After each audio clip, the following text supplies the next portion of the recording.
একটা ইউনিটকে আস্তে আস্তে বড় করতে গেলে শেখাতে হবে, বুঝাতে হবে, প্র্যাকটিস করাতে হবে।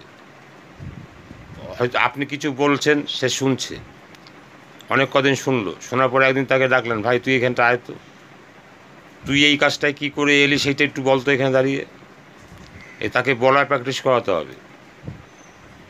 এইরকম ভুলভাল বলুক, কিন্তু বলার সাহস দিতে হবে। যখনই সে আস্তে আস্তে বলতে পারবে, তখনই দেখবেন সে বলার জন্য আগ্রহী হবে এবং সেই প্রচেষ্টা করে সে অনেক এগিয়ে যাবে। ওই তো বক্তা তৈরি হয়ে গেল।